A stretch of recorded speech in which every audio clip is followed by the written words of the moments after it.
ఆ మాటలు వింటూ ఉండాలి, నేర్చుకుంటా ఉండాలి, దాని ప్రకారంగా జీవించాలి కదా. ఇది వెళ్ళిపోవటం కాదు. లాస్ట్ వీక్ నేర్చుకున్నది ఈవేళ ఎలా గుర్తుందో, ఈవేళ నేను చెప్పేది వచ్చే వారానికి. కాకపోతే మీకు అందరికీ తెలిసిందే. మనం ఈవేళ మాట్లాడుకుందాము. పరిశుద్ధ బైబిల్ గ్రంథం నుండి ఫస్ట్ వాక్య భాగం చదువుకున్న తర్వాత ప్రార్థన చేస్తూ మొదలుపెట్టుకున్నాము.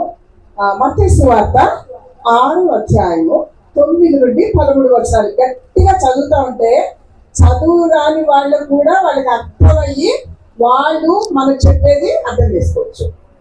ఓకే, చిన్న ప్రార్థన చేసుకున్నామంటే, మహోన్నతుడు తండ్రి, ప్రేమగల ప్రభావం వాక్యం పంచుకునేట్టుగా నా నోటి మాటలు, నా హృదయ ధ్యానము మీ దృష్టికి అంగీకారంగా ఉండేటట్లు చూడాలి. నాతో మాతో మాట్లాడాలి. నేను చెప్పిన ప్రతి ఒక్కటి వినేటప్పుడు వాళ్ళు అర్థం చేసుకునే ప్రభావ జ్ఞానము తెలివిని అనుగ్రహించుకొని వేసే శక్తి గల నామంలో, పరిశుద్ధమైన పవిత్రమైన నామంలో అడిగి పెట్టుకొచ్చున్నాం తండ్రి. ఆమేన్. ఆమేన్. ముందు కొంచెం నా గురించి ఇంట్రడక్షన్ చెప్పి, ఎందుకంటే క్లాస్ మాట్లాడలేదు కనుక చెప్పాలి. మాది 2వ తరము క్రైస్తవ కుటుంబం. అంటే మా అమ్మని దేవుడిని నమ్ముకున్నారు.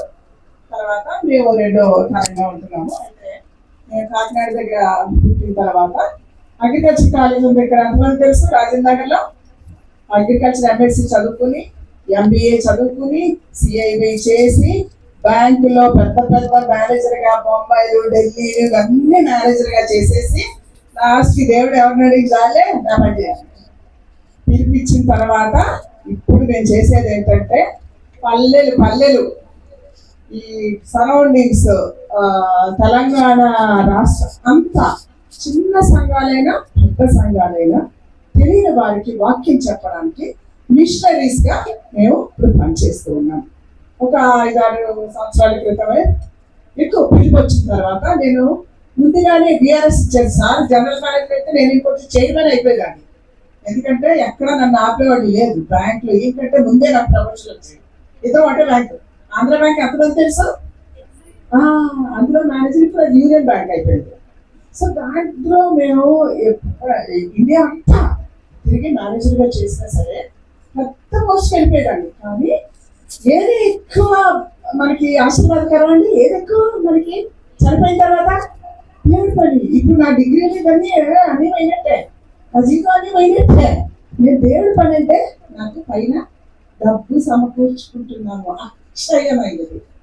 ఓకే, అంటే ఇవన్నీ వదిలేసుకుని ఎందుకు పడేపట్టుకుని ఈ వారం ఎక్కడ ఉన్నానంటే ఇంకో వారం బ్యాంక్ మేనేజర్గా, ముందు బ్యాంక్ ఫీల్డ్ ఆఫీసర్గా ఉండి లోన్ ఇస్తాం కదా, పొలాలు ఇవన్నీ తిరుగుతూ వీళ్ళందరితో కూడా మమేకం అయిపోయి, అదే మేడం వచ్చిందంటే ఎంత మంచి మేడం కదా. ఇప్పటికీ చిలుకు తెలుసా నీకు, చిలుకూరులో టెంపుల్ అక్కడ కూడా నేను అందరికి లోన్ ఇసి, ఇప్పుడు కూడా నేను అట్టయితే మేడం మేడం అని కాదు నన్ను పట్టుకోకండి. నేను బ్యాంక్ మేనేజర్, నా సొంత డబ్బులు ఇచ్చానా లేదు, బ్యాంక్ డబ్బులు ఇచ్చాను. కానీ అందరూ ఇవ్వాలి. అందరూ ఇవ్వకుండా మనం ఇచ్చేటప్పుడు ఏం చేస్తాము, వాళ్ళు ఏమనుకుంటారు మేడం మంచిది అనిపించారు. అంటే మనం ఏ పొజిషన్లో ఎక్కడ ఉన్నా సరే ఫస్ట్ పేదలకు సహాయం చేయాలి. లేకపోతే నేనేం చేసేదాన్ని, అప్పట్లో 5,000 అంటే ఇప్పుడు 50,000 లెక్క, 50,000 లెక్క, అప్పుడు 5,000 కట్టే ఏమైంది, కట్టకపోతే ఏమైంది, చాలే పర్లేదండి పడుతుంది. కట్టినా కట్టకపోయినా ఇచ్చుడు పేదోళ్ళు చూసి. అంటే ఏమీ లేని వాళ్ళ దగ్గర, అంటే ఎంతో గొప్ప పొజిషన్ నుండి దేవుడి పరిచర్యలోకి మేము ప్రస్తుతానికి ఊరు వాడలు తిరుగుతూ అనేక పేదలకి సహాయం చేస్తూ ఈ కార్యక్రమంలో ప్రస్తుతం నడుస్తా ఉన్నాం. ఈ శాసనం అంతా ఒకవేళ ర్యాప్చర్ వచ్చినా, ర్యాప్చర్ అంతా కూడా చెప్తాను. ఒకవేళ ఆయన పిలిపి వచ్చినా దేవుని సన్నిధి నా ఫ్లైట్ టికెట్ రెడీ. ఎంతమంది రెడీగా ఉన్నారు? నేనైతే రెడీ.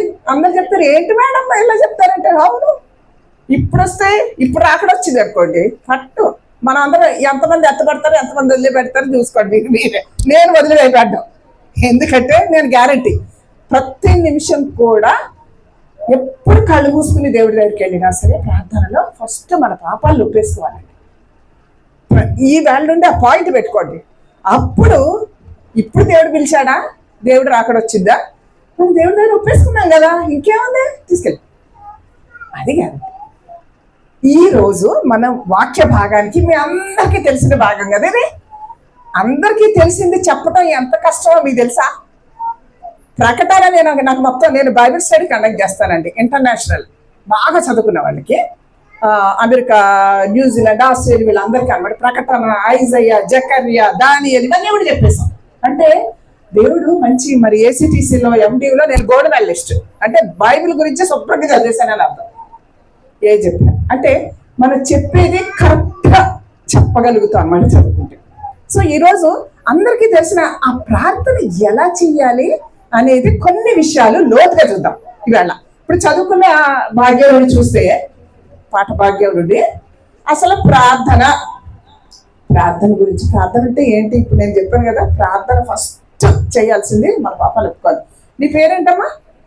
విద్య. నువ్వేం చదువుతున్నావు? BTech second year. ఇప్పుడు నేను క్వశ్చన్ అడిగాను, ఆ అమ్మాయి రిప్లై చెప్పింది. మా ఇద్దరికి ఒక కమ్యూనికేషన్ వచ్చింది. ప్రార్థన అంటే కళ్ళు మూసుకొని దేవా ఇది కావాలి, అది కావాలి, ఇది కావాలి, ఇది కాదు. ఇప్పుడు అమ్మాయి ఏం చెప్పింది, ఆ అమ్మాయికి క్వశ్చన్ వేశాను, ఆ అమ్మాయి నాకు సమాధానం చెప్పింది. ఈ అమ్మాయి ఇట్లా అనమాట. అంటే ప్రార్థన అనేది కూడా ఇట్స్ అ మోనోలాగ్ కాదు, ఇట్స్ అ డయలాగ్. అంటే నేను అడిగింది, అమ్మాయి చెప్పింది. మనం ప్రార్థన చేస్తే ప్రార్థన అయిపోయాక కూడా ఒక్క 2-3 నిమిషాలు కళ్ళు మూసుకుని ప్రభువా ఏం చెప్తున్నావు అని వెయిట్ చేయాల్సిన అవసరం ఉంది. అది ప్రార్థన. మనం ఏం చేస్తాం, ఇచ్చంత చదివేసి ఏ శ్రమలో ఇక్కడ స్టవ్ ఆరిపోతుంది, పక్కన బైక్ ఎక్కడ పెట్టారో లేదో, అక్కడ ఎవరు వస్తున్నారో ఇంటికి, ఇవి ఆలోచిస్తాం. అయిపోయిన వెంటనే వెళ్ళి స్టవ్ వెలిగించుకుని కూర వండుకోవాలి కదా ఇవే కదా. నేను తప్పు చెప్తానా? నేను మాట్లాడేది ప్రతిదీ మీకు రెఫరెన్స్లు చూపిస్తాను, నా సొంతం ఏం కాదండి. నేను ఇక్కడే ఉంటాను, నా మైండ్ అందుకే వెళ్ళిపోద్దా. ఎంతమంది వెళ్ళకుండా ఉన్న వాళ్ళు ఎవరు ఉంటే చేర్లేస్తండి. ఈ పిల్లాడు కూడా ఇప్పుడు నన్ను చూస్తుంటాడు, రేపు స్కూల్లో నాకు హోంవర్క్ ఉందా లేదా అని ఆలోచిస్తాడు. వీళ్ళిద్దరు ఈయన పిల్లలు అనుకుంటున్నాను నేను. ఎగ్జాక్ట్ గా చూడండి, ఈజీగా తెలిసిపోదు. సో ఇవాళ ఆ ప్రార్థనలో కొన్ని లోతుగా బైబిల్లో 1260 ప్రార్థనలు రాయబడి ఉన్నాయి. అవన్నీ చెప్పండి. 1260లో అన్నిటికంటే గొప్ప ప్రార్థన ఇప్పుడు మనం చదువుకున్న ప్రార్థన టాప్. అందులో మనం ఎలా ప్రార్థించాలి, ఏం అడగాలి, ఎంతసేపు అడగాలి, ఏం చేయాలి అన్ని రాయబడి ఉంది. దీని ప్రకారమే చెప్తాను, మన సొంతంగా ఏమీ లేదు.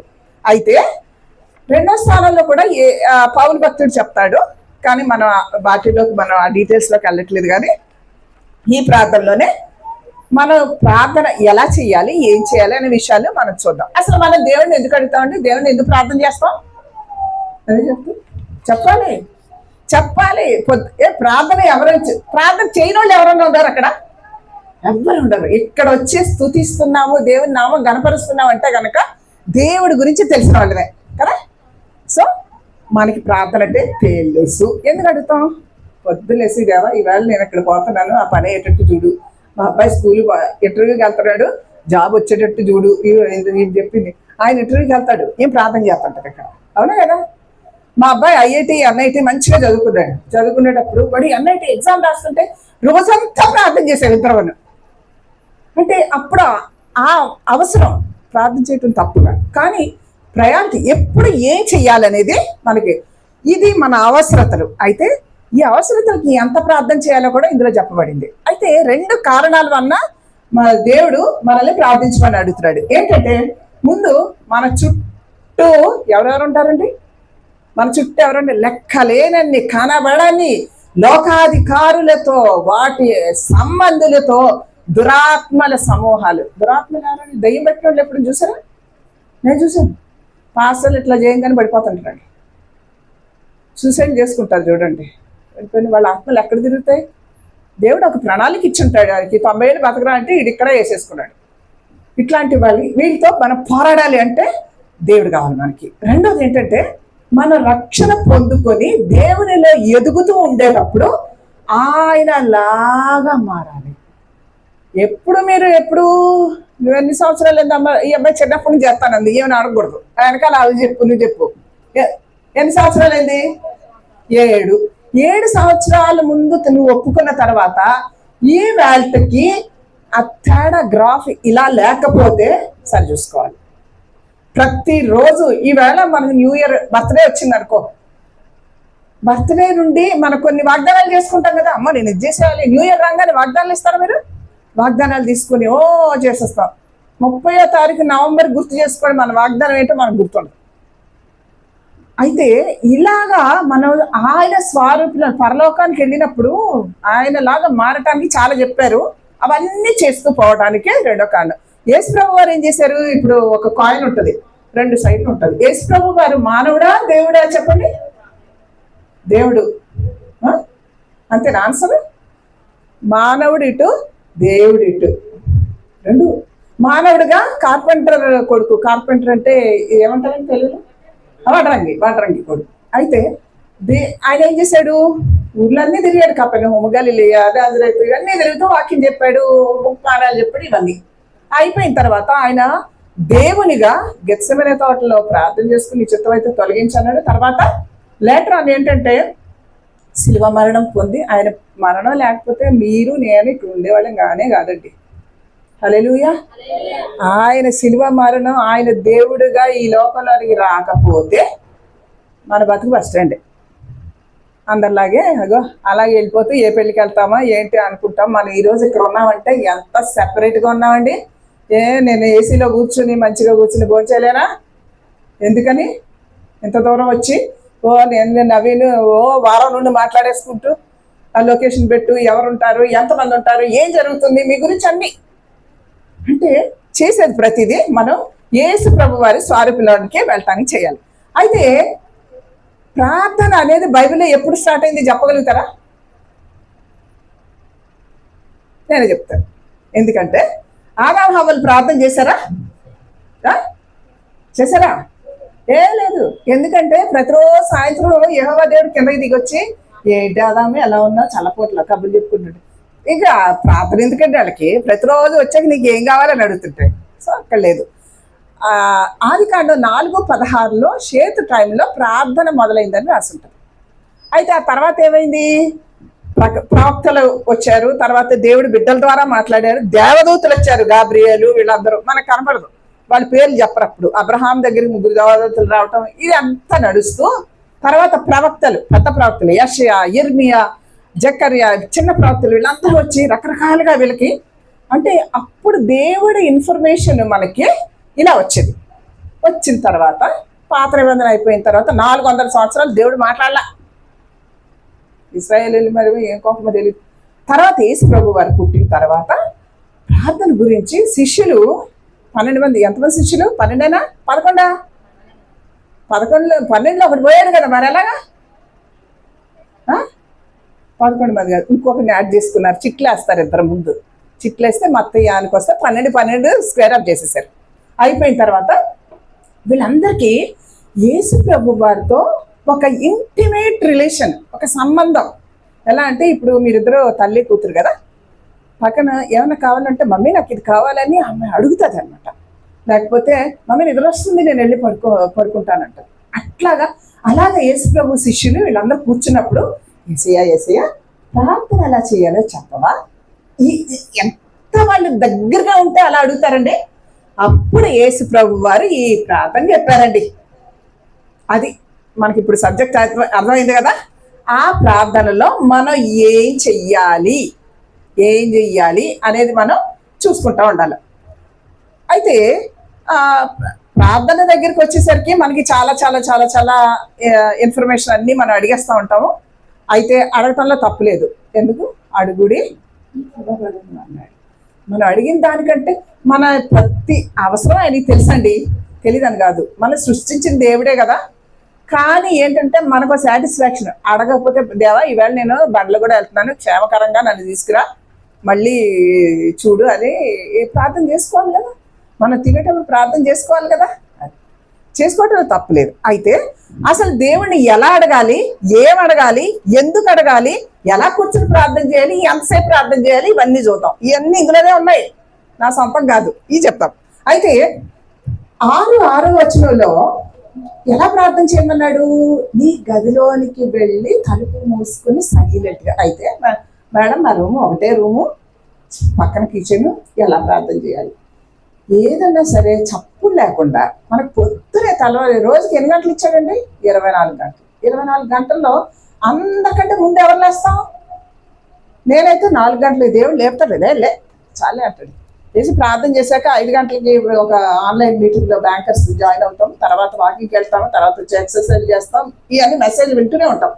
అయితే అలాంటప్పుడు మనం పొద్దునే లేచి దేవుడితో ఒక 24 నిమిషాలు ఇవ్వలేమా? 24 గంటల్లో 24 నిమిషాలు. ఆ టైంలో డిస్టర్బెన్స్లు ఉంటాయా? ఏ హార్న్ వినబడదు కదా, ఏ బస్సు ఎవడు వచ్చి పొద్దునే పాలడు ప్యాకెట్కి చూస్తున్నామా, బైబిల్ ఎక్కడ ఉందో చూస్తున్నామా? పొద్దున్న లేవగానే బైబిల్లో కనీసం ఒక వచనమన్నా మనకి డైలీ పోర్షన్లో చదివేసుకోవాలి. సో నార్మల్లీ నేను చదువుకునే వాళ్ళకి ఏం చెప్తానంటే, పొద్దున గంట, మధ్యాహ్నం గంట, రాత్రి గంట, అంటే 2 గంటల 40 నిమిషాలు మన లెక్క. సో 3 గంటల టైం సరిపోయింది కదా. ఇక మిగతా ఈ చర్చిలకి వెళ్తే ఇవన్నీ కౌంట్ కాదండి, ఇవన్నీ డిఫరెంట్. ఇవాళ 3 గంటలు కూర్చున్నారంటే కనుక ఇది లెక్క వెళ్ళిపోయింది, మేడం చెప్పింది కదా 2 గంటలు ఇక్కడ సరిపోయింది, ఒక 10 నిమిషాలు చేస్తే చాలండి. కానే కాదు. మన 1 to 1 దేవుడికి మనకి సంబంధం. మనం చనిపోయినప్పుడు ఇప్పుడు రాత్రి పడుకుంటామండి, మన పక్కనే ఎవరుంటారు? ఎవరు ఉండరు. దేవుడు మన ఆత్మ దేవుడి దగ్గర ఉంటాడు. పొద్దున్న లేసాక ఆత్మ దేవుడు ఇస్తే కనుక ఆహా ఉన్నాము అని అనుకోవాలి. దేవుడు లేకపోతే థ్యాంక్ యూ లార్డ్, ఫస్ట్ దేవుడికి వందనాలు చెల్లించుకోవాలి. లేకపోతే మనం ఎక్కడ ఉన్నామో కూడా తెలియదు అనమాట. సో అయితే మనం ప్రార్థన చేయమని సపోజ్ ఈ అమ్మాయి జ్యోతి అనుకుంటాను, జ్యోతేనా? రత్న ఈమె ప్రార్థన పాస్టర్ గారు ప్రార్థన చేయమంటే ఇంకా ఈమె లాంగ్వేజ్ మొత్తం వచ్చి 5 నిమిషాలు టైం ఇస్తే అరగంట చేసింది అనుకోండి, చేయొచ్చు అలాగా? చేయవద్దు. ఆవిడ ఇచ్చిన పాయింట్ ఏంటి? ఈవేళ ఒక మీటింగ్, ఒక ఇదేంటి వాక్యము చెప్పడానికి ఎవరన్నా వచ్చారు, దానికోసం ఉమెన్స్ మీటింగ్ జరుగుతుంది. వచ్చినప్పుడు దానికోసమే ఎంత టైం ఇస్తే అంత చేయాలి. అప్పుడు మనం గంట చేసామనుకోండి, దానికి అర్థం ఉండదు. దేవుడిని అడగచ్చు, తప్పలేదు, కానీ సమయానుకూలంగా సందర్భానుసారంగా ఎప్పుడు ఎంత ఎలా చెయ్యాలనేది మనం చూసుకోవాలి. నో డౌట్ అడగాలి. మనకు వచ్చిన ప్రాబ్లం అంతా పాస్టర్ గారికి, ఇప్పుడు నేను కొత్తగా వచ్చానని ఆవిడ ప్రార్థన చేయమని అరగంట చేసింది అనుకో, నీ గురించి నాకు చెప్పక్కర్లేదు, ఒక్క సెంటెన్స్లో తెలిసిపోద్ది అనమాట. అయితే ఎంతసేపు ఎలా ప్రార్థన చేయాలని చూసి, అయితే ఏ పొజిషన్, కూర్చుని ప్రార్థన చేయాలా, నిల్చుని ప్రార్థన చేయాలా, మోకాలు ప్రార్థన చేయాలి? చెప్పండి. మోకాలు ప్రార్థన. ఓకే. యేసు ప్రభు వారు గెత్సెమనే తోటలోకి వెళ్ళినప్పుడు మోకాలు ప్రార్థన చేశారు. సరే, ఇప్పుడు నాకు కాలు నొప్పి ఉంది, చాలా సంవత్సరాలు అయింది, ఇగో మరి నేను మోకాలు వేయగలనా? అందరికీ మోకాలు నొప్పి, లాజికల్ మోకాలు నొప్పి కదా, వాళ్ళు మోకాళ్ళు వేయగలుగుతారు. అయితే అలా వేయద్దని కాదు, వేయగలిగిన వాళ్ళు వేయండి. అయితే ఇప్పుడు ఏం చేయాలంటే, యేసు ప్రభు వారు 5 చేపలు 2 చేపలు, 5 రొట్టెలు 2 చేపలు పట్టుకున్నప్పుడు ఏం రాయబడింది అక్కడ? ఏమి రాయబడలేదు.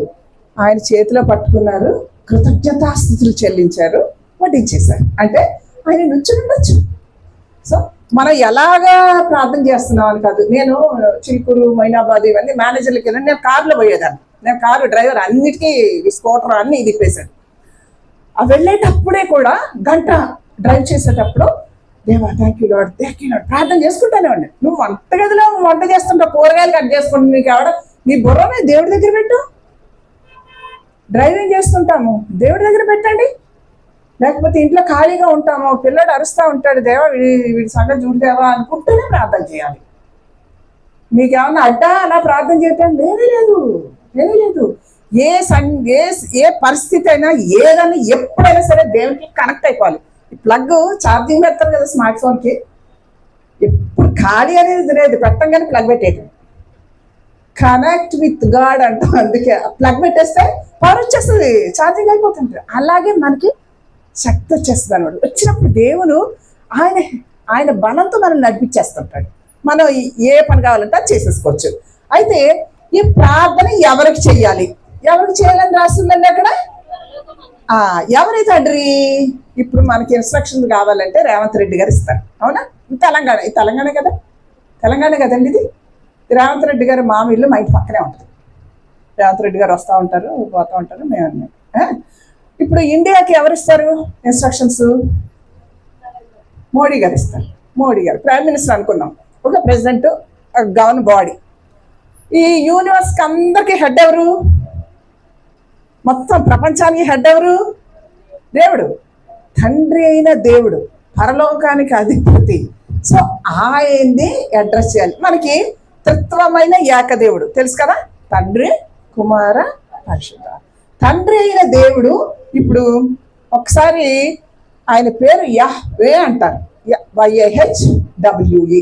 ఒక్కసారి ఆయన మన ఊపిరిలోనే ఉన్నాడు. మీరు ఒక్కసారి యహ్వే అనుకోండి, ఊపిరి మన ఎగ ఊపిరి దిగు ఊపిరిలో తండ్రి మన దగ్గరే ఉన్నాడు, ఎక్కడా లేడు. Praise the Lord. ఎంత కదా. సరే, ఆయన అలా ఉండి రెండోది కుమారుడైన దేవుడు వచ్చి మనకి రక్షణ ఇచ్చేసి వెళ్ళిపోతూ బాయ్ అని చెప్తూ మీకు పక్కన ఆదరణకర్తను దేవుడు. ఇప్పుడు నాకు పరిశుద్ధాత్మ దేవుడు లేకపోతే నేను ఇక్కడ ఉండేదాన్ని కాదు, మీరు ఇక్కడికి వచ్చేవాడే కాదు. అంత మనకి గైడెన్స్. ఇటు పక్కన సాతాను కూడా ఉంటాడు, వాడి గురించి కూడా చెప్తాను. నువ్వు వచ్చి వీళ్ళకి ఎలా నేర్పిస్తున్నావా, నువ్వు నీ సంగతి చూస్తాను. నా దగ్గర పెద్ద పోస్ట్ ఉన్నవాడు ఉంటాడు, ఎందుకంటే నాకు వాక్యం ఎక్కువ తెలుసు కదా. నేనంటే ఇప్పుడు చెప్పేవన్నీ నీకు నచ్చుతున్నాయి కదా, చేయాలనిపిస్తుంది కదా, ఇలా చెప్తావా నువ్వు నీ సంగతి చూస్తాను. తండ్రి అయిన దేవునికి కుమారుడైన యేసుక్రీస్తు నామంలో మనం అడుగుతాం కదా, అయిపోయాక యేసుక్రీస్తు నామంలో అంటామా?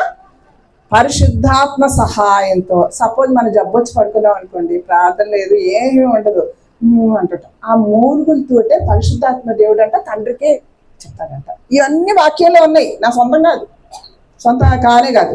ఇవన్నీ రెఫరెన్స్లు చదివిస్తే కనుక మనకు 4 అవుతుంది. అందుకని మీకు చెప్పాల్సింది గబగబా చెప్పేసేయాలన్నమాట, ఇదనమాట. సో మనం ఏం చెప్పాము? తండ్రి అయిన దేవునికి ప్రార్థన చెయ్యాలి. అయితే ఈ తండ్రి ఎలాంటి వాడో చూద్దాం.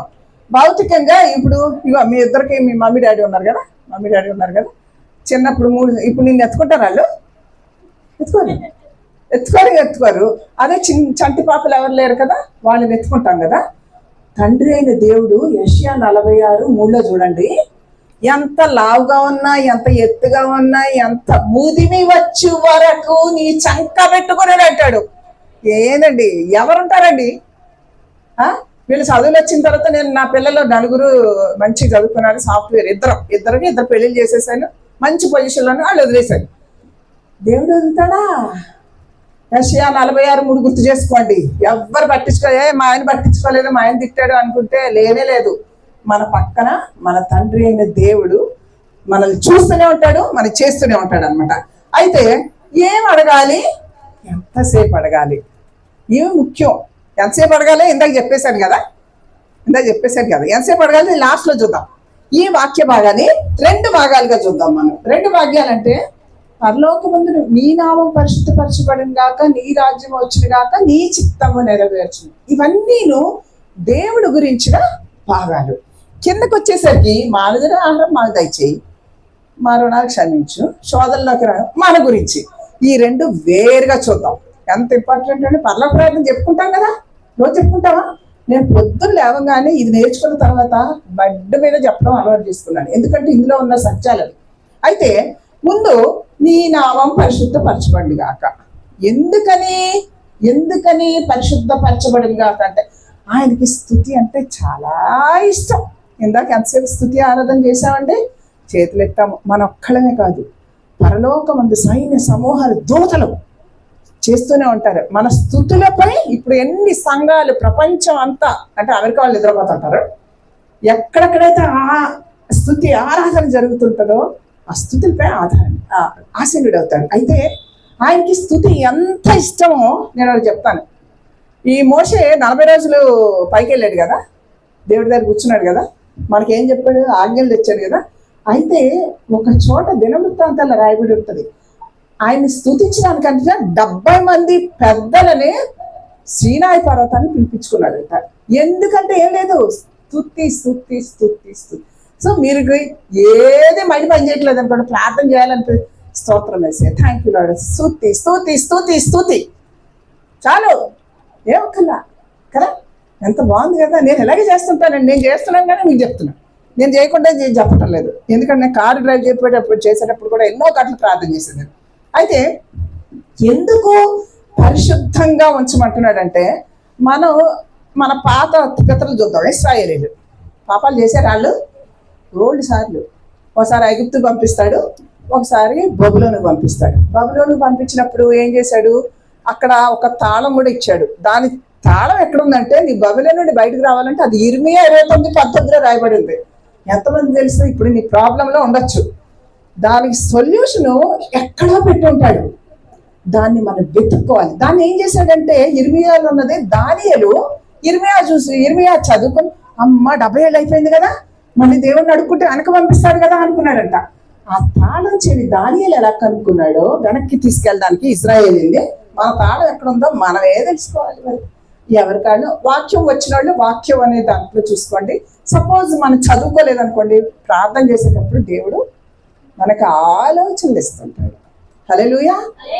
వాటిని పట్టుకొని మనం అవును కదా, ఇది కదా దేవుడు ఏమంటున్నాడు కదా అనుకుని మనం చేసుకుంటా ఉండాలి. అయితే ఎక్కువ మంది ఆయన పరిశుద్ధ దేవుడిగా ఉండటానికి కారణం మనమే. ఎందుకండి మనం చూస్తుంటే మన వెనకాల దేవుడిని చూస్తుంటారు కదా. మనలో చాలా మంది, కొంతమంది అబద్ధాలు ఆడతారు, దొంగతనాలు చేస్తుంటారు, పేపర్లో డేవిడ్ అన్న అయినా మర్డర్ చేశాడంటారు, ఇలా వస్తుంటాయి కదా. అంటే వాళ్ళు ఏమనుకుంటారు, ఎవరో క్రిస్టియన్ క్రైస్తవుడు ఏదో మర్డర్ చేశాడు. మనం చేసుకునే ప్రతి పని కూడా, ఇప్పుడు పిల్లలు ఈ అమ్మాయి ఇంజనీరింగ్కి వెళ్ళక ముందు వీళ్ళు ఏం చెయ్యాలని దేవుడిని అడుగుంటారు. మెడిసిన్కి వెళ్ళాలా, ఇంజనీరింగ్కి వెళ్ళాలా, కంప్యూటర్స్ చేయాలా, ఇట్లా చాలా ఆప్షన్స్ ఉంటాయి కదా.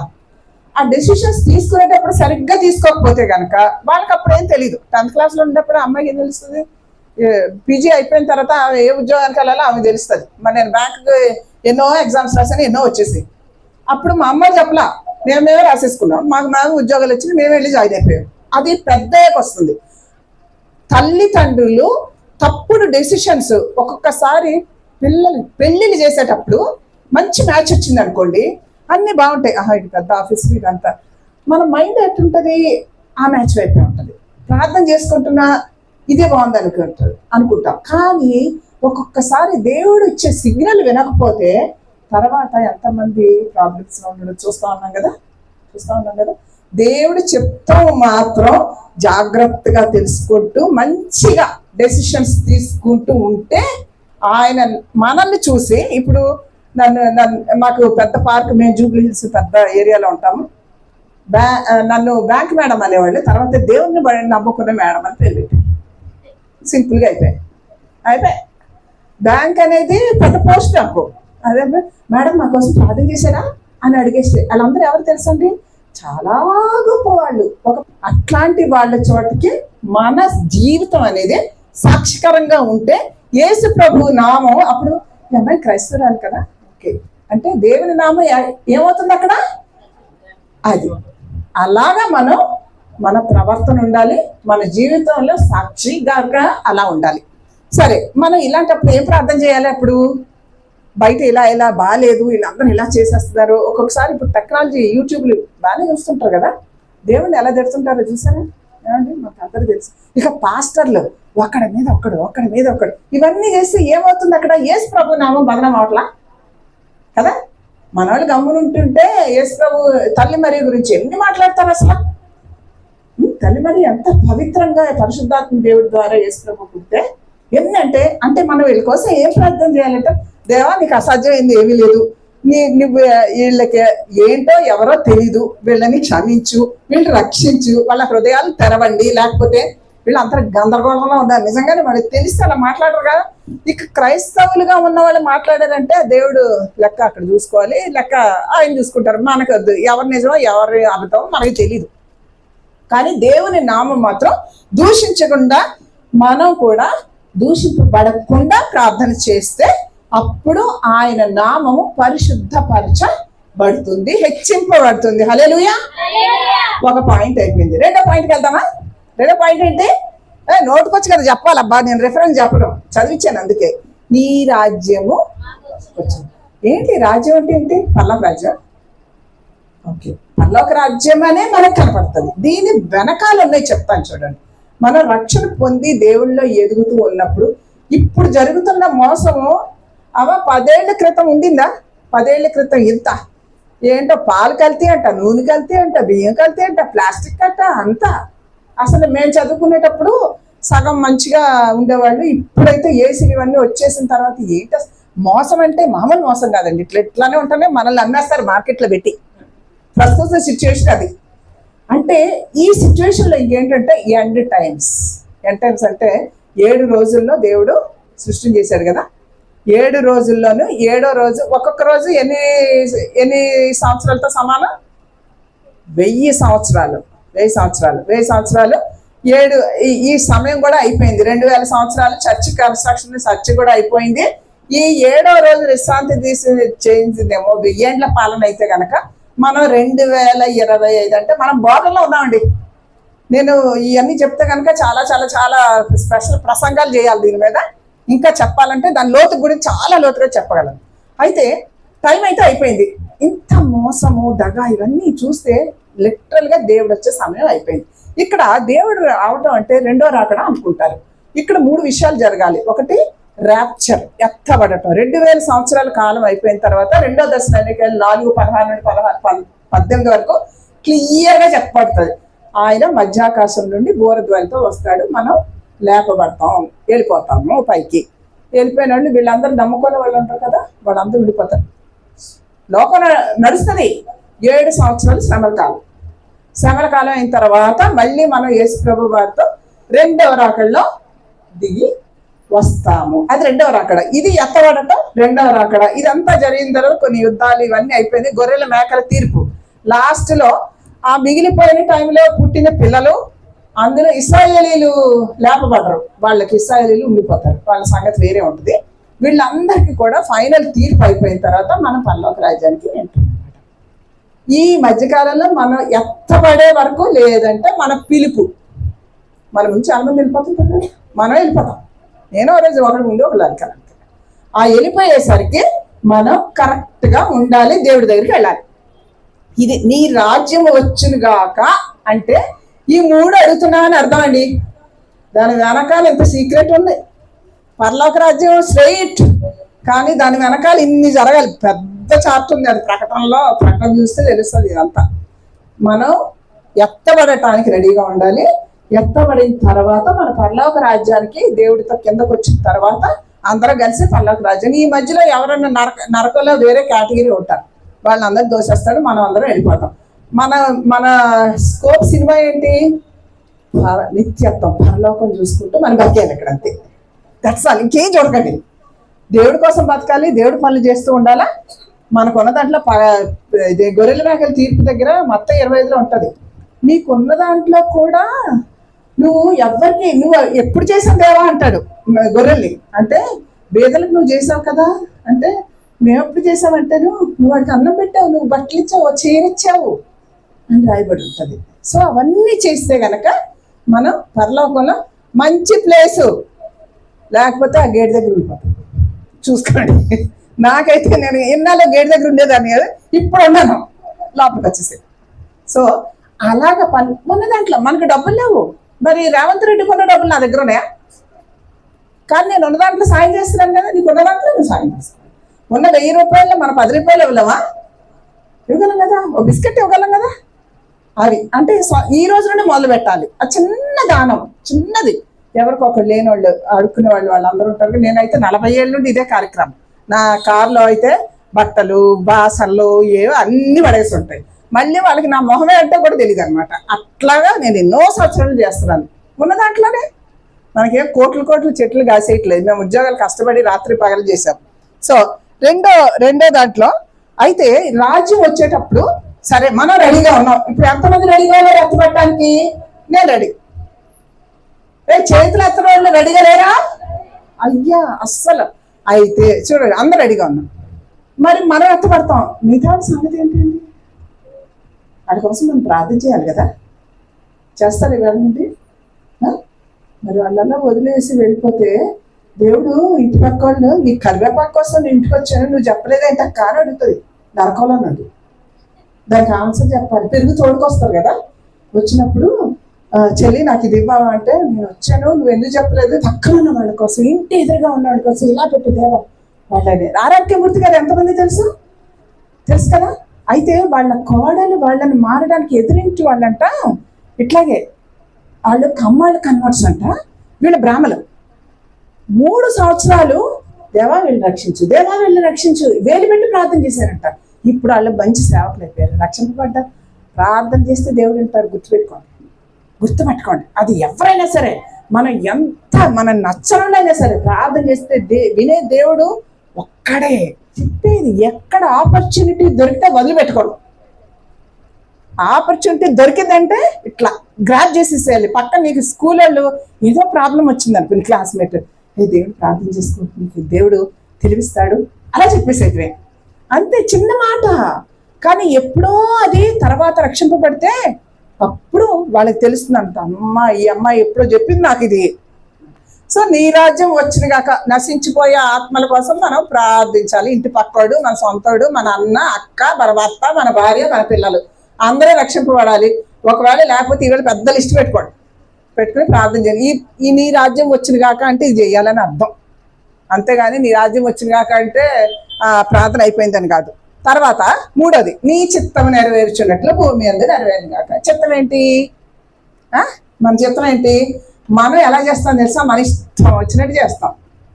మన చిత్తం ఏంటంటే పాత నిబంధన వాళ్ళల్లో ఏం చేస్తారంటే దేవుడి గురించి తెలియటానికి దేవదూతలను పంపించేవాడు, ప్రవక్తల్ని పంపించారు. కెరూబులు, సెరూబులు, మహాదూతలు, ప్రధాన దూతలు, వీళ్ళు రకరకాల హైరార్కీ దేవదూతలు ఉండేవాళ్ళు. వాళ్ళని పంపించి గాబ్రియల్ ఏం చేసేది? కమ్యూనికేషన్. మరి ఎవరు వచ్చారు? గాబ్రియల్ వచ్చారు. దానియేలు దగ్గరికి మిఖాయేలు వచ్చాడు. ఎందుకు వచ్చాడు? గాబ్రియల్ బయలుదేరితే అక్కడ ఒకడు ఆపేశాడు, ఒక రాజు, పర్షియా రాజు. అప్పుడు వాడితో పోట్లాడడానికి మిఖాయేల్ని పంపించాడు. మిఖాయేల్ అంటే కనుక వార్ఫేర్, యుద్ధం అంట. అంటే ఒక్కొక్క కేటగిరీ. ఇప్పుడు మనం 91 కీర్తనలో ఉంటుంది, మీ పాదములకు రాయి తగలకుండా దేవదూతలు. చూసారా? అంటే రోజు పొద్దులేమగానే నా దేవదూతలు నాకు ఇచ్చేసావా అని అనుకుంటాను నేను, నన్ను ప్రొటెక్ట్ చేయడానికి. దేవా నన్ను కాపాడు అని మాట్లాడుతాం కదా.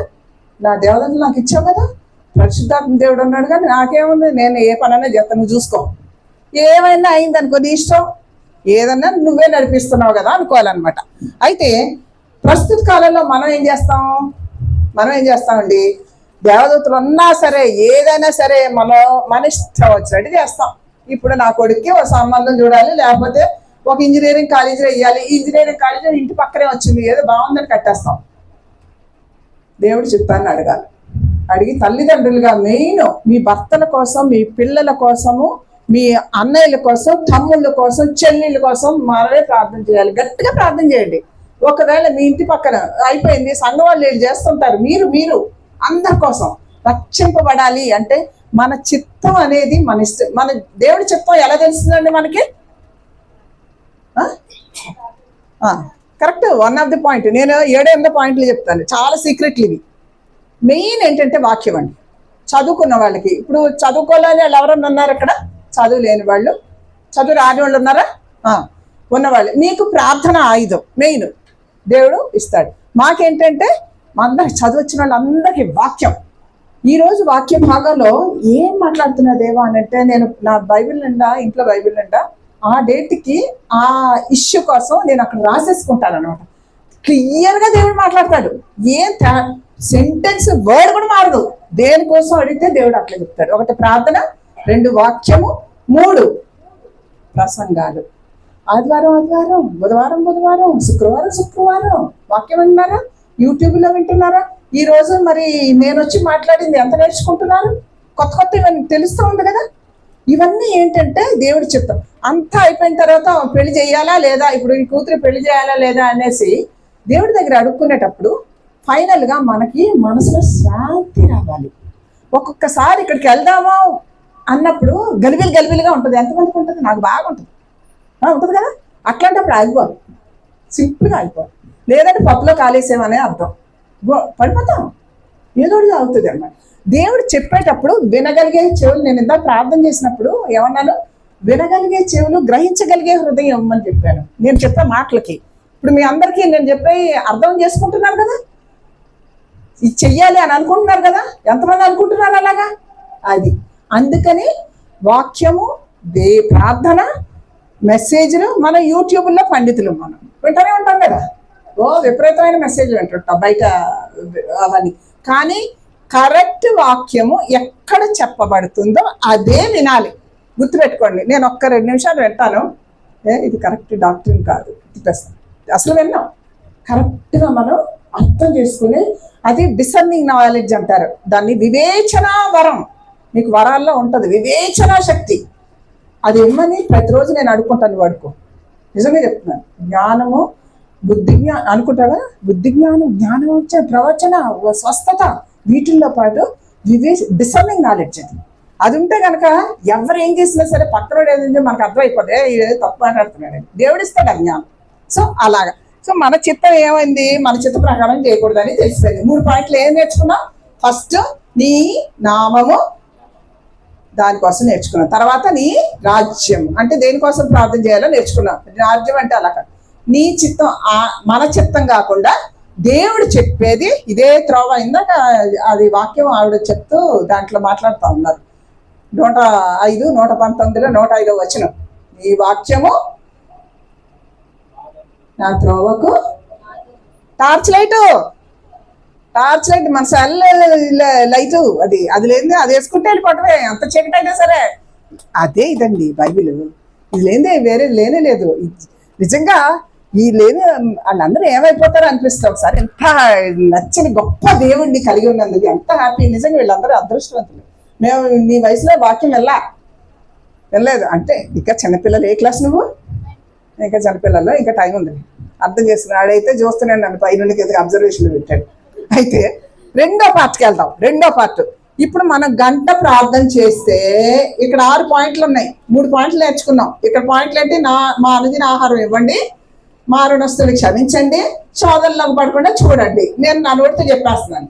ఈ 3 మన కోసం అడిగింది ఏంటండి? మా అనుదిన ఆహారం ఇవ్వండి. ఒకటే పాయింట్. అంటే మన గంట ప్రార్థన చేస్తే మన కోసం 10 నిమిషాలు అడగాలి. మనం ఎంతసేపు చేస్తున్నాం చూసుకోండి. నాది కాదండి, ఇక్కడ నేను బైబిల్లో చెప్తున్నా. నేను నా సత్వాది కాదు. అయితే అనుదిన ఆహారం మన అవసరతల గురించి అడగటం వేరు. మామూలుగా ఎందుకని అనుదిన ఆహారం అని రాయబడిందంటే, అప్పుడు ఇశ్రాయేలీయులు ఇందాక మన స్తుతి ఆరాధనలో మన్నానిచ్చావు, పూరీలు ఇచ్చావు అంటే ప్రతిరోజు ఏం చేశారు? కొంచెం ఇచ్చాడు, నింపుకోడు రా అన్నాడు. నాట్లాంటిది బాగా ప్లానింగ్ ఎక్కువ అనమాట. 10 ఏళ్ళ తర్వాత కూడా ఏమవుతుందో ఇప్పుడే ప్లాన్ చేసేస్తాను. అయితే నేనేం చేస్తాను, నాట్లాంటి వాళ్ళు రెండు రాసేసుకున్నాను. ఈయనలు ఏ రోజు ఆ రోజు కూడా పట్టించుకోను, సగం నింపుకున్నారు. ఏమవుతుంది? పొద్దులేసి సాయంత్రం అయ్యేసరికి నాది ఒకటే ఉంది, ఆయనది ఫిల్ అయిపోయింది. దేవుడు ఇచ్చింది ఏంటి? అనుదిన ఆహారంను మీకు అనుగ్రహిస్తాను. మన్నా ఇచ్చాడు. మన్నా ఇచ్చిన తర్వాత మాకు ఇది వెజిటేరియన్ బాగా అంటే ఏమిచ్చాడు? నాన్ వెజ్ ఇచ్చాడు. ఎంత అదృష్టం అండి మనకి. ఏది అడిగితే అది ఇవ్వగలడు. అయితే అనుదిన ఆహారం అని మనం అడగటం మానేసాం. ఎంతమంది అడుగుతున్నారు? నేను అడగట్లా. ఎందుకు చెప్పనా? నా ప్రొవిజన్స్ 2 నెలలకు ఒకసారి తెచ్చేసుకుంటాం. నాకు ఇవాళ బియ్యం ఉన్నాయా లేదా నేను చూసుకోగలనా? అవసరం లేదు. నెల అయిపోయిన తర్వాత లిస్ట్ రాసుకుంటా తెచ్చిపెట్టాలి. అందుకే మనం మన అనుదిన ఆహారం అడగటల్లా. అయితే ఈ కాంటెక్స్ట్ ఏంటంటే మన అనుదిన ఆధ్యాత్మిక ఆహారం. ఈవేళ మీకు దేవుని వాక్యం నుండి మీరు నేర్చుకున్నారా? మీ జీవితాన్ని మార్చుకునేటట్లుగా వాక్యం ఏమన్నా నేర్చుకున్నారా? చదివేసేసి ప్రార్థన చేసి 4 అధ్యాయాలు చదివేయటం కాదండి. అధ్యాయంలోంచి మనం నేర్చుకున్నాము? ఆధ్యాత్మిక ఆహారం అనుదినం అన్న మీరు మరి ఏ రోజు కోట ఆ రోజే చూసుకోండి. ఆదివారం మీటింగ్ ఉంటుంది, బుధవారం పెడతారా ఇంకో మీటింగ్, బుధవారం ఉంటుందా, శుక్రవారం 2 రోజులు. మిగతా 4 రోజులు ఏం చేశారు? 5 రోజులు జాగ్రత్త. అనుదిన ఆహారం మాకు దయచేయండి అన్న దాంట్లో దేవా ఈవేళ నాతో ఏం మాట్లాడుతున్నావు? నేను ఏం చేయాలి? నేను ఎలా జీవించాలి? నేను ఏమైనా సరి చేసుకోవాలా? ఇది ఆధ్యాత్మికంగా ఎప్పుడన్నా ఆలోచించాము ఎలాగా? నేనైతే ఇది నేర్చుకోకముందు ఆలోచించలా. పొద్దున టపా ప్రార్థన చెప్పేసి మీద వెళ్ళిపోయాడు.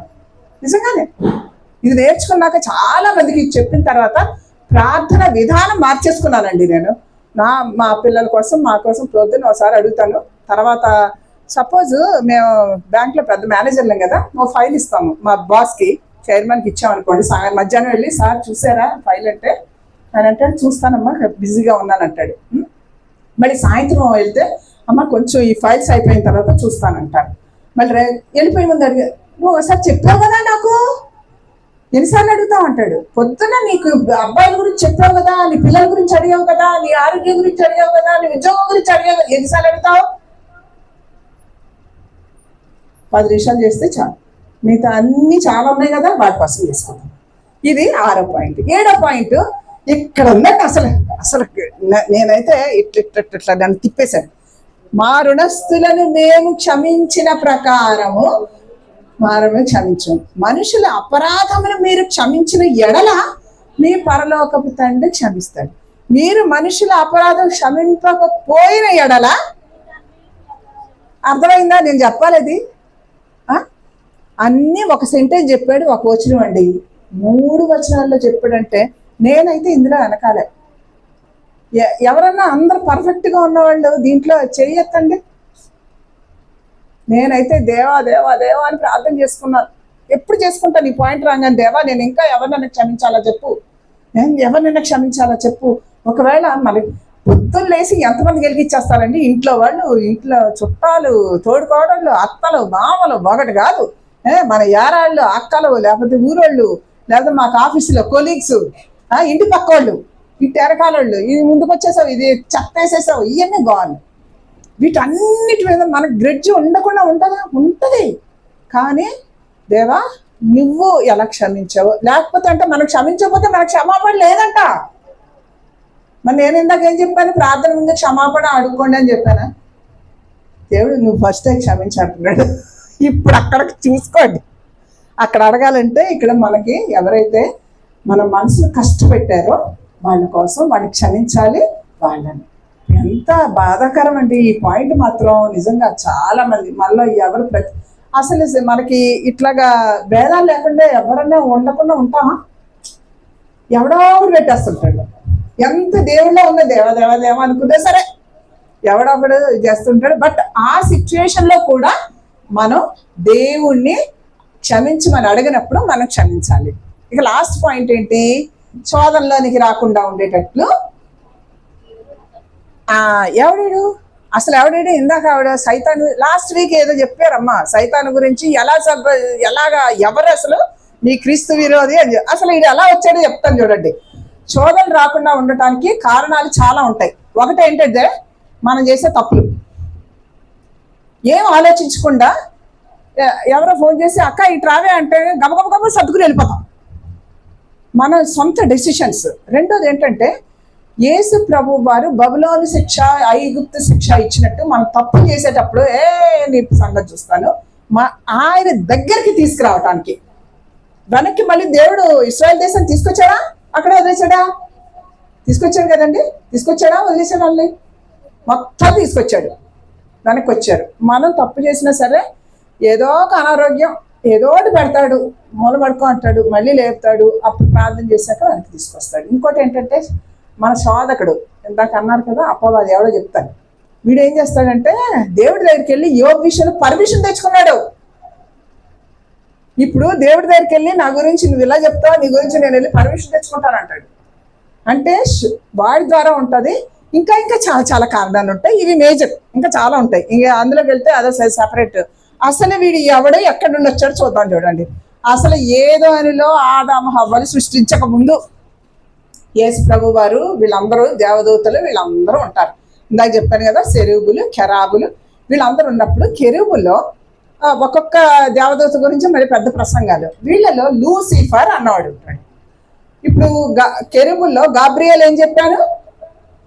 వర్తమానాలు. మిఖాయేల్ ఏం చెప్పాను? యుద్ధం. ఇప్పుడు వీడికి ఏంటి డ్యూటీ అంటే స్తుతి. వీడు వాళ్ళంతా కూడా మ్యూజికల్ ఇన్స్ట్రుమెంట్స్తో ఇలా వీటితో ఉంటాయేమో మరి మనకి. మీరు గూగుల్లోకి వెళ్ళి చూడండి కనపడుతుంది, నేను చూసాను.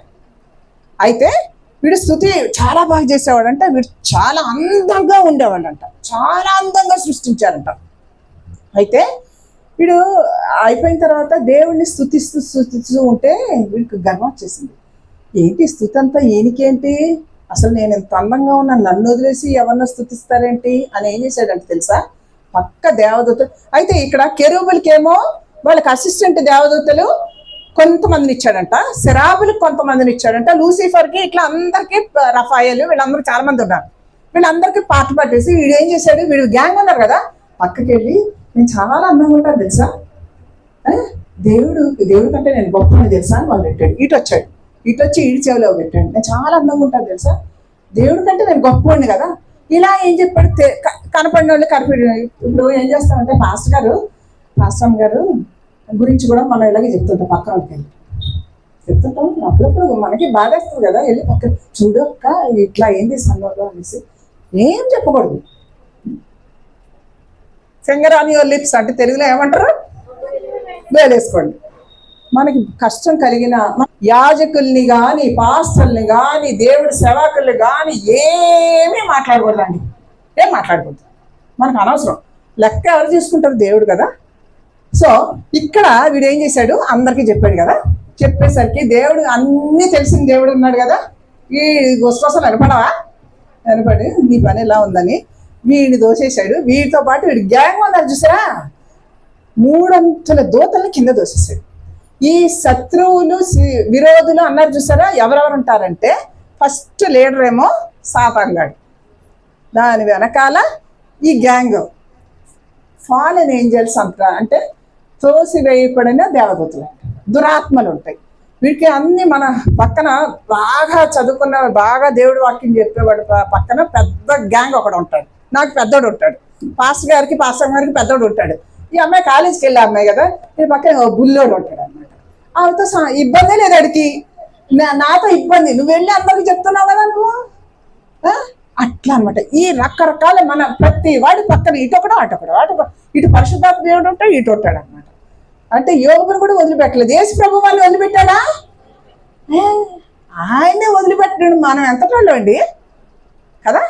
అయితే సో మనం ఇప్పుడు ఏం చేసాము, వీడు కూడా వచ్చి మనల్ని శోధనలోనికి పొద్దులేసి కష్టాలు లేకుండా ఎవరైనా ఉన్నారా, చేతులు ఎత్తండి. నేను ఎత్తలేను, ఏదో ఒకటి పెడతానే ఉంటాడు కదా. వీడు డబ్బులు అవనండి, పెళ్ళిళ్ళు అవనండి, ఇంటి పక్కన మొగ్గుడు తాగుతారు, లేకపోతే కొడతారు, ఇంకా ఇంకా ఇంకా రకరకాలు చాలా ఉంటాయి. పెళ్ళిళ్ళు అవ్వాలి, చదువులు అవ్వాలి, పిల్లలు పెద్దలు అవ్వాలి, ఆరోగ్యాలు ఉండాలి, ఇవన్నీ. సో ఇవన్నీ కలిగజేసేది వాడు. అందుకనే శోధనలోనికి రాకుండా కీడు నుండి అనుకోకండి అన్నప్పుడు మనకు తెలీదు. దుష్టుడు ఆవిడ ఇప్పుడు చెప్పాను కదా, వాడు ఎంత జయగాంటికి వచ్చాడో వాడి గురించి ఆలోచించకుండా దేవుడు చూసుకోవాలి, వాడు వంగ చూడకూడదు మనం. సో ఇక్కడ పరిశుద్ధాత్మ దేవుడిని చూసుకుంటా ఉండాలి మనం. అయితే లేఖనాల్లో ఒకే ఒక్క ప్రార్థన, కొర్నేలి ప్రార్థన ఎలా చేశాడు, మనం రోజు ప్రార్థన చేస్తాం, ఇన్ని రకాలు చెప్పాను. కొర్నేలి ప్రార్థన ఎలా ఉందో ఒకసారి చూసుకుని ఎగ్జాంపుల్గా మనం ముగించుకుందాము. కొర్నేలి ప్రార్థన అపోస్తల కార్యాల్లో 10వ అధ్యాయంలో ఉంటది. కొర్నేలి ఎవరండి, అన్యుడు కదా. కొర్నేలి అన్యుడా యూదుడా, అన్యుడు. 2వ అధ్యాయంలో చెప్తాడు, ఎల్లప్పుడూ ప్రార్థన చేసేవాడంట. ఎల్లప్పుడు అంటే ఏంటండి, ఇందాక నేను చెప్పాను కదా, వంటింట్లో చేస్తున్నా, పడుకున్నప్పుడు ప్రార్థన చేసుకుంటాం, లేచిన వెంటనే ప్రార్థన చేసుకుంటాం. నడిచేటప్పుడు చేస్తామా, చెయ్యము. లేకపోతే కూరగాయలు కోసేటప్పుడు చేస్తామా, చెయ్యము. ఇవన్నీ ఉంటే అడాప్ట్ చేసుకోండి. నేను కార్ డ్రైవింగ్ ఏ పని చేసినా సరే వెంటనే ప్లగ్ పెట్టేస్తాను. ప్లగ్ గుర్తు చేసుకోండి, ఛార్జింగ్ ప్లగ్. అందరికీ స్మార్ట్ ఫోన్లు ఉన్నాయి కదా, ఛార్జింగ్ పెడతాం కదా. ఖాళీ ఉన్నప్పుడల్లా ప్లగ్ తగిలిచ్చేయండి, దేవుడితోటి ఆటోమేటిక్గా వెళ్ళిపోతాం. అప్పుడు ఏంటంటే ఛార్జింగ్ ఎక్కువైపోయి దేవుడిలో మనం ఎదుగుతూ ఉంటాం. ఈ వారం చెప్పిన వాక్యం వారం అంతా చెప్పుకుంటాం, వారం అంతా కాదు, రోజుకోటి మంచి వాక్యం వినాలి, చదువుకోలేనోడు వినాలి, వింటా ఉంటే నడుస్తుంది. అయితే కొన్నేళ్ళు ప్రార్థన అంట 4వ వచనం చదవండి, జ్ఞాపకార్థంగా దేవుని సన్నిధికి చేరిందట. మన ప్రార్థన దేవుడి సన్నిధికి చేరుతుందా? పొద్దున్న లేచి ఇంత లిస్ట్ ఇస్తాం కదా, ఎలా చేరుతుందా లేదో ఒక ఎగ్జాంపుల్ చెప్తాను చూడండి. ఒక అతనంట, ఒక చిన్న కాలం ఉంది, ఇట్లా నది అనుకోండి, నది. అతను అవతల ఉంటాడు, పని చేయటానికి ఇవతలకి రావాలి. అయితే పడవ అంటారు కదా, పడవ వేసుకుని ఇటు వచ్చేస్తాడు, ఉద్యోగం చేసేస్తాడు, మళ్ళీ సాయంత్రం మళ్ళీ పడవ వేసుకుని అటు ఇంటికి వెళ్ళిపోతాడు. సరే ఓ రోజు పని అయిపోయిన తర్వాత ఆ పడవ ఎక్కేసి అది వేస్తా ఉన్నాడు. ఏంటో నిద్ర వస్తుంది, ఇంకా అరిసిపోతున్నాడు, కానీ ఇంకా తీరవ రాట్లా. నది అంటే మరీ సన్నం కాదు, పెద్దగానే ఉంటాయి కదా నదులు అవన్నీ. సో అటు ఇటు చూసేసరికి తెల్లవారిపోయింది. చూసేసరికి ఇడు ఇక్కడే ఉన్నాడు. ఇంటికి పోలా. ఎందుకు పోలేదు తెలుసా, చెప్పగలుగుతారా? ఈ పడవకి ఒక తాడు ఉంటుంది, ఆ తాడేమో చుక్కాని గట్టేసి ఉంటుంది, అది ఎట్లా లంగర దానికి మన ప్రార్థన మనం చేసిన చోటే ఉంటుందా, దేవుడి దగ్గరికి వెళ్తుందా? కొర్నేలి ప్రార్థన జ్ఞాపకార్థంగా దేవుడి దగ్గరికి, నేను రిఫరెన్స్లు చదివిస్తే టైం సరిపోదు, చూడండి 2:30 అయిపోయింది, అందుకని నేను చదివించదు. ఆయన ప్రార్థన దేవుడు అన్నాడు. మన ప్రార్థన ఇట్లా లంగర్లాగా వెనక్కి ఉండిపోకుండా ప్రతిరోజు లంగర్ తీసేయాలి. దేవా, నా ప్రార్థన నీ దగ్గర చేరాలంటే ముందుగా నా పాపాలు క్షమించు, నా పాపాలు క్షమించాలంటే నేను నా వాళ్ళని క్షమించేస్తున్నాను. ఈ పక్కన నా తోడుకోళ్ళకి క్షమించేశాను, ఈ పక్కన నా మరదలకు క్షమించేశాను, మా యారాలకు క్షమించాను, ఎవరైతే వాళ్ళు నాకు తెలియదు. మనం నమ్మకంగా విశ్వాసంగా పనిచేయకపోతే మన ప్రార్థన చాలు. అయితే ఎలా నమ్మకంగా చెయ్యాలి అంటే, ఈ 9th క్లాస్ అంటే 4th వీడు చిన్నాడు అనుకో. అయితే పాస్టమ్ గారు ఫాస్టింగ్ ప్రేయర్లు పెట్టారు. ఎందుకు పెట్టారు? మనకి అప్పట్లో వర్షాలు పడలా, గుర్తుందా? ఈ సంవత్సరమే జూలై మధ్య ఎండింగ్ వరకు కూడా వర్షాలు, పంటలన్నీ ఎండిపోతుంటే మేము గట్టి ప్రార్థన చేస్తాం. దేవా, నేను అందులో అగ్రికల్చర్ MSc అంటే కనుక వీటి మొక్కల కోసం నేను చదువుకునేది అనమాట. పంట లేకపోతే నేను తిండొస్తుందా మీకు? మన అందిన ఆహారం ప్లేట్ దగ్గర కూర్చున్నప్పుడు ప్రార్థన ఎలా చేయాలి తెలుసా? ఈ ఆహారం ఇచ్చినందుకు వందనాలు, పండించిన రైతులను ఆశీర్వదించండి, ఇది మాకు ఆరోగ్యకరంగా ఉండాలి. ఈ రోజు ఏం తిన్నా సరే సైడ్ ఎఫెక్ట్స్ ఏనండి. ఎగ్ తింటే కొలెస్ట్రాల్ అంటారు, నాన్ వెజ్ తినొద్దు అంటారు, అన్నం ఎక్కువ తింటే షుగర్ అంటారు. ప్రార్థన చేసుకుని తినాలి. సో మనం ఎంత నమ్మకంగా చేయాలంటే, ఇట్లాగా వీళ్ళు మీటింగ్ పెడితే అందరూ మీటింగ్, మీరు అందరూ వచ్చేసారు, ఇంక వీడు రావాలన్నమాట. వచ్చేటప్పుడు ఏం చేశాడంటే ఇంటి నుండి ప్రార్థన మొదలు పెట్టేసి చేస్తుంటే బైబిల్ పట్టుకున్నాడు, ఒక గొడుగు తీసుకుని బయలుదేరాడు. అక్కడ రాగానే పక్కన పెద్ద అంటే, ఏంటి ఇంత ఎండగా వస్తుంది, ఇప్పుడు ఇంత ఎండగా వస్తుంది కదా, ఎవడన్నా గొడుగు తీసుకొస్తే ఏమనుకుంటాం మనం? అయితే ఏంటంటే చిన్న పాప నమ్మకం ఏంటంటే, ప్రార్థన చేస్తున్నాం కదా, వర్షం పడితే నేను మా అమ్మ తడిసిపోతాం. అలాంటి నమ్మకం ఉంటే కనుక మన ప్రార్థన పర్ఫెక్ట్గా దేవుడి దగ్గరికి చేరుతుంది. హల్లెలూయా! ఇవన్నీ నేర్చుకున్నామండి, ఎన్ని టిప్స్ చెప్పాడు కదా. ఏం చెప్తాం? ఫస్ట్ నీ రాజ్యం వచ్చింది కాక అంటే, ఫస్ట్ కాదు, నీ నామం పరిశుద్ధపరచబడి కాక అంటే మన జీవితము మంచిగా ఉండాలి. పరిశుద్ధంగా ఉంటే మనల్ని బట్టి ఆయన పరిశుద్ధ నామాన్ని అందరూ హెచ్చింపబడుతుంది. రాజ్యం వచ్చింది కాక అంటే కనుక మనం ఎత్తబడతాం, పక్కన ఉన్న వాళ్ళ కోసం ప్రార్థన చేయాలి. నశించిపోయే ఆత్మలు ఇండియాలో 145 కోట్ల మంది ఉంటే ఓన్లీ 30 కోట్ల దేవుడు తెలుసు అంట, 120 కోట్లు తెలీదు. ఈ ప్రపంచంలో 800 కోట్లు, 800 కోట్ల 50 కోట్ల 60 కోట్లు కట్టబడింది అనేది కూడా మీకు ఒకసారి చెప్తాను. దీని కింద మూల రాయి ఫస్ట్ సంఘం యేసు ప్రభు వారు. మూల రాయి ఎవరు? యేసు ప్రభు. ఆ పైన పునాది రాళ్ళు ఎవరు? శిష్యులు. ఆ పైన మిషనరీస్, పాస్టర్లు, సేవకులు, బోధకులు, మాకులాగా తిరిగి ప్రసారం చేసేవాళ్ళు. పైన ఈ మూలరాళ్ళు, వీటన్నిటిపైన సజీవరాళ్ళు. ఎవరి సజీవరాళ్ళు? విశ్వాసులు, ఈ సంఘం. అయితే ఆ సజీవ రాళ్లలో కొంతమంది రాళ్ళుగా ఉండి ఒక్కొక్కటి ఎలా పడిపోతూ ఉంటుంది. దాన్ని ఎవరు సెట్ చేయాలి? మనం లోపలికి వేయాలి. పడిపోతున్న వాళ్ళని హెచ్చరించుతూ ఉండాలి. అక్క జాగ్రత్తగా ఉంది, ఒకసారి చదువుకో, బైబిల్ చదువుకో, ప్రార్థన చేసుకో, కష్టాలు వస్తాయి, అదేదో టెంపరీ, ఏదో జ్వరం వచ్చింది, ఏదో జబ్బు చేసింది, పోతుంది అని. సంఘాన్ని సార్వత్రిక సంఘం అంటారు దాన్ని. ఇట్లా గ్రేస్ మినిస్ట్రీస్, ఇట్లాంటి సంఘాలు కొన్ని మనకి ఇండియాలోనే 45,000 సంఘాలు ఉన్నాయంట. ఇట్లాంటి ప్రపంచంలో జరిగితే ఇవన్నీ కలిపి సార్వత్రిక సంఘం. ఒకవేళ దేవుడు వచ్చి ఎత్తబడేటప్పుడు ఇవన్నీ ఎత్తుకొని తీసుకెళ్ళిపోతాడు. ఆ వెళ్ళిపోయేటప్పుడు అందులో మనం ఉండాల. ఎంతమంది ఉంటారు అందులో? ఉండాల్సిందే. రక్షణ పొంది నెక్స్ట్ స్టెప్ ఏంటి? దేవుల్లో ఎదుగుతూ ఆయన స్వరూపంలోకి ఉంటూ ప్రతిరోజు ప్రార్థన చేయాలి, వాక్యం చదవాలి, ప్రతి వాళ్ళకి పేదోళ్ళకి సాయం చేస్తూ ఉండాలి, మనం దేవుళ్ళలో ఎదుగుతూ ఉండాలి, సంఘారాధనలో బలారాధనలో పాల్గొంటూ ఉండాలి, పక్కనోడికి సువార్త చెప్తే ఎన్ని పనులు పెట్టాడు చేశారు. చూసారా? మనం చాలా సింపుల్ అనుకుంటాం, రక్షణ పొందామంటే వెళ్ళిపోతాం అనుకుంటాం. ఎంత లిస్ట్ ఉంది కదా. ఇవన్నీ చేస్తూ ఉంటే కనుక మనకి మంచి కిరీటాల గురించి తెలుసా? బహుమానాలు, ఇవన్నీ పరలోకంలో పొందుకోగలుగుతాం. ఒకసారి ప్రార్థన చేసుకుందాం. మనం ఇవన్నీ మనం ఇప్పుడు నేర్చుకున్నవన్నీ కూడా మన జీవితాల్లో మనం చూడగలిగేటట్లు. కొర్నేలి ప్రార్థన ఎలా చేశాడు? జ్ఞాపకార్థంగా దేవుడు ఎలా అయితే విన్నాడో ప్రతిరోజు మన ప్రార్థన దేవుడు వినగలిగేటట్లు మనం అడుగుదాం. ఒకసారి మనల్ని మనం పరీక్షించుకుందాము. దేవుడు మన వాక్యాన్ని, ఈ వాక్యాన్ని మనందరి మేలు కోసం ఆశీర్వదించును గాక. చిన్న ప్రార్థన చేసుకుందాం. ముందు మనం ఒప్పుకోలు చేసుకున్నాము.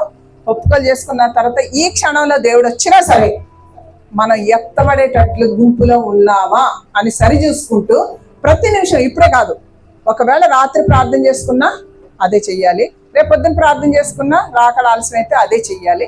ప్రార్థన చేసుకుందాం. ఒకసారి మళ్ళీ మనం పరీక్షించుకుందాము. అందరు కళ్ళు మూసుకుని దేవుడి వంక చూస్తూ, ఒకవేళ మనం ఏమన్నా తప్పులు చేస్తున్నామా ఆ తప్పుల్ని ఒప్పుకుందాము. ఒకవేళ ఆ తప్పులు ఒప్పుకునే ముందు మనం ఎవరితోటైనా సరే మనకి ఒకవేళ క్షమించలేని హృదయం ఉంటే ఇప్పుడే మనం అడుక్కుందాం. నేను అడుక్కున్నాను ఈ వాక్యం నేర్చుకునేటప్పుడు చెప్పేటప్పుడు మనల్ని మనం తగ్గించుకుంటూ అవి ఒప్పుకున్న తర్వాత దేవుడి దగ్గర మన పాపాల్ని ఒప్పుకొని మనం ప్రార్థిస్తే కొన్నేని ఎలా అయితే ప్రార్థనకి జ్ఞాపకార్థంగా ఆ ప్రార్థన ఆయన సన్నిధికి చేరిందో మన ప్రార్థన మన దగ్గరే ఉండిపోకుండా దేవుడి సన్నిధికి, తండ్రి అయిన దేవుడికి పరిశుద్ధాత్మ సహాయంతో కుమారుని నామంలో మనం చేసే ప్రతి ప్రార్థన అంగీకరించబడును గాక. ఆమేన్, ఆమేన్, ఆమేన్. ప్రభా, ఈ సమయంలోనైనా ప్రభా నీ వాక్యం పంచుకున్నాను అయినా ప్రభా, విత్తనం వేసాను అయినా దాన్ని నీరు కట్టండి నాయన. ప్రతిరోజు ఆ నీరులో మొక్కలు ఎదుగుతూ విశ్వాసులుగా ఎదుగుతూ నీ స్వారూప్యంలోనికి రాగలుగా ప్రతి ఒక్క విశ్వాసిని, ప్రతి ఒక్క బిడ్డని, ఎవరైతే రక్షణలో జారిపోతున్నారేమో నాకైతే తెలియదు నాయన, వాళ్ళను కూడా పైకి లేపండి. విశ్వాసులుగా ఉన్న వాళ్ళు ఇంకొక మెట్టు ప్రభా ఎదగలిగేటట్టు సహాయం చేయండి. ఈ పరిచర్యను ఆశీర్వదించండి. మరి 30ంతులుగా 100ంతులుగా 60ంతులుగా దీవించండి. పాస్టర్ గాని, పాస్టర్ అమ్మ గాని, ఇక్కడ ఉన్న ప్రతి ఒక్కరిని పేరుని చెప్పున ఆశీర్వదించండి. నువ్వు ఒకవేళ వస్తే మేము అందరం కూడా ఎత్తబడే గుంపులో ఉండగలిగేటట్లు, నశించిపోయే ఆత్మల కోసం మేము ఈ రోజు నుండి పాటు పడుతూ ప్రార్థన చేస్తూ వాక్యం చెప్పగలిగేటట్లుగా నీ కృపను ప్రతి ఒక్కరి మీద పరిశుద్ధాత్మ అభిషేకాన్ని ప్రభా కుమ్మరించమని మళ్ళా మేము కూడించమని ప్రార్థించే వరకు నీ రాకడ ఆలస్యమైతే మాతో ఉండి మమ్మల్ని నడిపించమని నజరేయుడైన యేసు శక్తిగల నామంలో పరిశుద్ధమైన నామంలో అడిగి వేడుకొచ్చినాం తండ్రి. ఆమేన్, ఆమేన్.